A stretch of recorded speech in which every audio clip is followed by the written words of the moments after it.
இன்றைக்கி மத்தியானம் சாப்பாடு தக்காளி சாப்பாடு மீன் மேக்கர் பொரியலும் நானும் பாப்பாவும் தான் இருக்கோம். அதை எப்படி செய்யலான்னு பார்க்கலாம். மீன் மேக்கர் நல்லா ஊற வச்சு எடுத்துக்கலாம். அதில் கொஞ்சம் இஞ்சி பூண்டு பேஸ்ட்டு, கொஞ்சம் மசாலா தூள், உப்பு, பெருங்காயத்தூள் இதெல்லாம் போட்டு நல்லா விரட்டி வச்சுட்டு கொஞ்சம் நேரம் ஊற வச்சிடலாம். சட்டி அடுப்பில் வச்சு நல்லா எண்ணெய் காஞ்சதுக்கப்புறம் மீன் மேக்கரை போட்டு நல்லா வறுத்து எடுத்துக்கலாம்.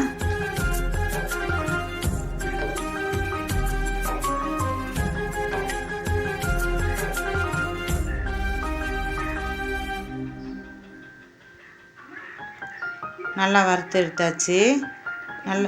நல்லா பொரிஞ்சிருச்சு.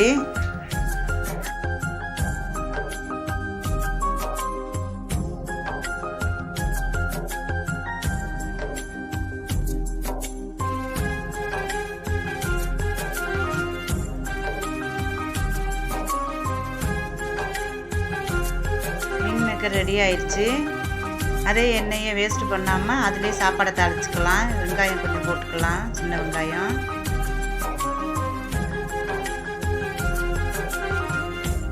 பச்சை மிளகாய், இஞ்சி, தக்காளி கொஞ்சம் போட்டுக்கலாம். போட்டு நல்லா வதங்க விட்டுக்கலாம். நல்லா வதங்கிருச்சு. கொஞ்சம் உப்பு சேர்த்துக்கலாம். எல்லாம் சேர்த்து நல்லா வதங்கின உடனே சாப்பாடை போட்டு அப்படியே தாளிச்சுக்கலாம்.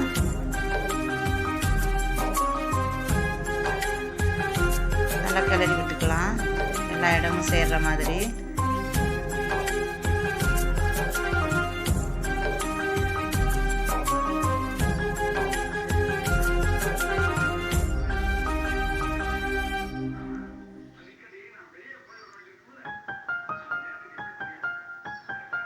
ஈஸியாக மத்தியானம் சாப்பாடு எங்களுக்கு தக்காளி சாப்பாடு மீன் மேக்கர் பொரியல் ரெடி ஆயிடுச்சு.